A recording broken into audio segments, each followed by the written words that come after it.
Sound up? Yeah. On the hammers. You're busy this morning. You've got traffic, you've got movies, and we've got George Clooney in Tomorrowland. All right, this is an ambitious project from director Brad Bird, who gave us Mission Impossible Ghost Protocol and The Incredibles, an original story about a young woman who teams up with George Clooney to unlock the secrets of a mysterious land called Tomorrowland. When I touched this pen, I saw this place. Someplace amazing. And it felt like anything was possible. There you go. Thor, Disney bringing us this feature, and this is unique because there's an original story here. When you look at the Fair, Furious 7, Avengers, Star Wars, bankable franchises, this has no real fanfare going in. Is there an appetite for this? I think there is. I think people still are clamoring for original stories. They want something refreshing, and that movie does bring it to you on the forefront, courtesy of George Clooney, who provides a formidable lead here, and he interacts so well with his young co-stars.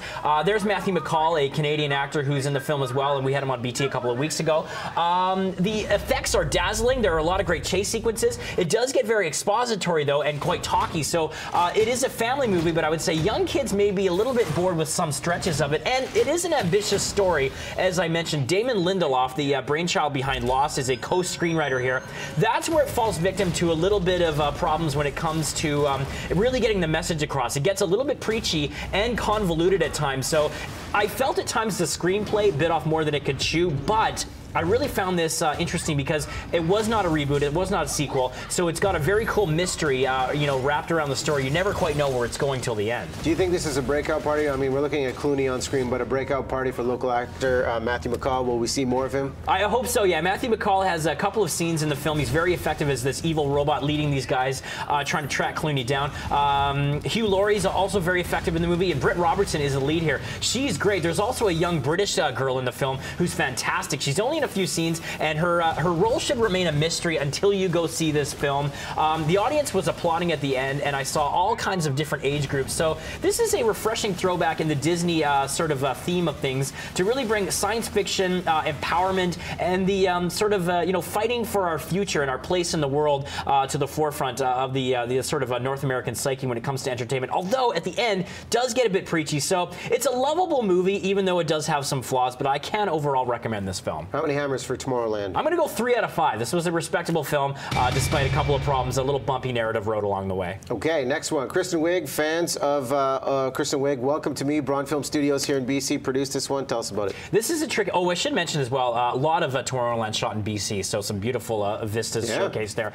Okay, welcome to me. I had some issues with this film, namely because of the tone. Kristen Wiig plays a woman who has borderline personality disorder, and she wins the lottery. So she's got all these millions of dollars. She wants to create her own TV show. Now, I love Kristen Wiig, and I enjoy when she does the dramatic territory, but the tone of this film is all over the map. It's all wonky, so it's the humor, when it does get injected, is cringeworthy and very awkward. So I felt bad laughing at certain parts of the film, and I thought its examination of mental illness was very superficial, and the end left me feeling very detached and cold. I will say this about the film. It's got an excellent cast. Joan Cusack, Wes Bentley, who I've loved since American Beauty, and James Marsden, all leading the way, and grounded wonderfully by Kristen Wiig, who's a great actress, but Jennifer Jason Leigh as well. But the film itself really struggles to have its identity. It never really knows what it wants to say about mental illness, and never quite knows if it's a drama or a comedy. And you know, I had the chance to see this at the Film Fest in Vancouver. Kristen Wiig showcases her range. We know she does comedy, but she does drama very well. How many hammers are you going to lay down for Welcome to Me? Despite a great performance from Kristen Wiig and Tim Robbins as well in the cast, a great cast here, but this was ultimately disappointing,